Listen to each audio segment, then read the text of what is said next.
మార్చి 14 ఆవిర్భావ దినోత్సవం నుంచి మొన్న ఆవిర్భావ దినోత్సవం వరకు జనసేన మీడియా విభాగం నుంచి పొలిటికల్ సెక్రటరీ హరిప్రసాద్ గారు, జనసేన మీడియా కార్యక్రమాలకి కుడి భుజంలో వ్యవహరించే చక్రవర్తి గారు, పాలిటిక్స్లోకి రాకముందు నుంచి నాకు ఎంతో ఆత్మీయంగా నాతో మెలిగే అత్యంత సాన్నిధ్యంతో ఉండే వేణుగోపాల్ గారు, వీళ్ళు ముగ్గురు నాకు ఈ విధంగా సర్ప్రైజ్ చేసి 2014 మార్చి 14 నుంచి ఈరోజు దాకా మొన్న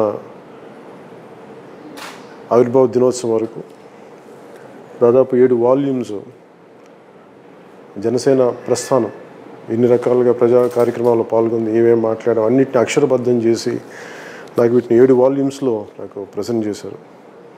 ఇది చూసినప్పుడు నాకు అనిపించింది, ఎన్ని ప్రజా సమస్యల మీద మాట్లాడడం, ఎంత ప్రజలతో మేము ఎంత మమేకమై ఉన్నాం, ఇవన్నీ ఒకసారి చూస్తామంటే నాకు చాలా ఆనందంగా అనిపించింది. బాధ్యతని మరింత పెంచినట్టు అనిపించింది. ఒకసారి మాటిస్తే అది శాసనం అయిపోద్ది రాజకీయాల్లో ఉండేవాళ్ళకి.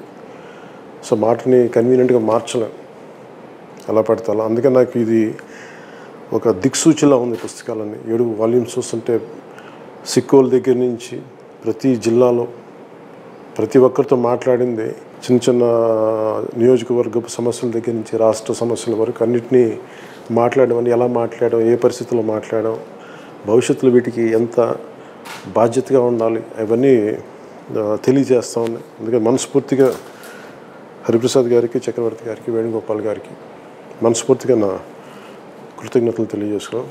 Thank you sir. చాలా చాలా బాధ్యత తెలిసి, నాకు ఆనందం కంటే కూడా భయం, బాధ్యత 2 ఇచ్చారు నాకు. Thank you sir. Thank you very much. Thank you.